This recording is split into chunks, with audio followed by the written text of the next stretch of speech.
చిన్న I drop వేసుకుంటే చాలు ఇక కళ్లద్దాలు అవసరమే ఉండవు అంటున్నారు వైద్యులు.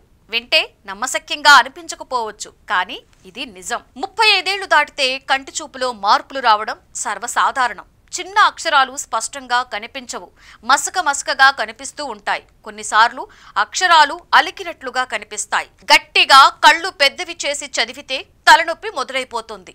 దీన్నే తెలుగులో చత్వారం, ఇంగ్లీష్లో సైట్ సమస్య, వైద్య పరిభాషలో ప్రెస్ బయోపియాగా అంటారు. ప్రపంచవ్యాప్తంగా దాదాపుగా 180 కోట్ల మంది ఈ సమస్యతో ఇబ్బంది పడుతూనే ఉన్నారు. ఇప్పటి వరకు ఉన్న ఏకైక పరిష్కారం రీడింగ్ గ్లాసెస్ మాత్రమే. కానీ రీడింగ్ గ్లాసెస్ పెట్టుకోవడం చాలా మందికి ఇబ్బందికరంగా ఉంటుంది. కళ్ళజోడు బాక్సులో పెట్టుకొని దాన్ని షర్ట్ జేబులో పెట్టుకోవాలి, పర్సులో పెట్టుకోవాలి, అలా ఎక్కడికైనా వెంట తీసుకొని వెళ్లాల్సిందే. ఒక్కసారి మర్చిపోయి బయటకు వెళితే తిరిగి వచ్చి తీసుకొని వెళ్ళకపోతే పని జరగదు. మీరు అలాంటి పరిస్థితిని ఎప్పుడైనా ఎదుర్కొన్నారా? కళ్లద్దాలు మర్చిపోయి పనులు చేసుకోలేక ఇబ్బందులు పడ్డ సందర్భం గుర్తొచ్చిందా? అదే ఇబ్బందికి ఇప్పుడు శాశ్వత పరిష్కారం దొరికింది అని చెబుతున్నారు వైద్యులు. అమెరికాకు చెందిన లెన్స్ థెరప్యూటిక్స్ అనేటువంటి సంస్థ విజ్ పేరుతో కొత్త ఐ డ్రాప్స్ ను తీసుకొచ్చింది. రోజులో ఒక్కసారి ఇది వేసుకుంటే చాలట. డ్రాప్స్ వేసుకున్న అరగంటలోనే కళ్లద్దాలు లేకుండానే స్పష్టంగా కనిపిస్తుందట. దాదాపుగా 10 గంటల పాటు డ్రాప్స్ ప్రభావం ఉంటుందట.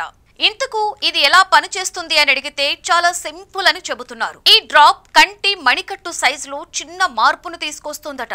దాంతో దగ్గర వస్తువులు స్పష్టంగా ఫోకస్ అవుతాయట. అంతేకాకుండా ఇక కళ్లద్దాల అవసరమే ఉండదట. ఈ ఔషధానికి సంబంధించిన క్లినికల్ ట్రయల్స్ అన్నీ కూడా విజయవంతమయ్యాయి. సేఫ్టీ అంచనాలు కూడా పాస్ అయిపోయాయి. ఎటువంటి ప్రాణహాని లేకుండా వాడవచ్చని వైద్యులు నిర్ధారించారు. ఇక అసలు ప్రశ్న, ఇది మార్కెట్లో ఎప్పుడు దొరుకుతుంది అని ఆరా తీస్తే వచ్చే అక్టోబర్ నుండి ఈ విజ్ ఐ డ్రాప్స్ ను అందుబాటులోకి తీసుకుని వస్తున్నట్లుగా లెన్స్ థెరప్యూటిక్స్ సంస్థ ప్రకటించేసింది. మొత్తానికి ఒక చిన్న ఐ డ్రాప్స్ తోనే కళ్లద్దాలను పూర్తిగా పక్కన పెట్టివేయొచ్చని చెబుతున్నారు. ఇక అది నిజంగానే మన రోజువారీ జీవితాన్ని మార్చేస్తుందా లేదా తెలియాలి అంటే ఇంకొద్ది రోజులు వేచి ఉండాల్సిందే.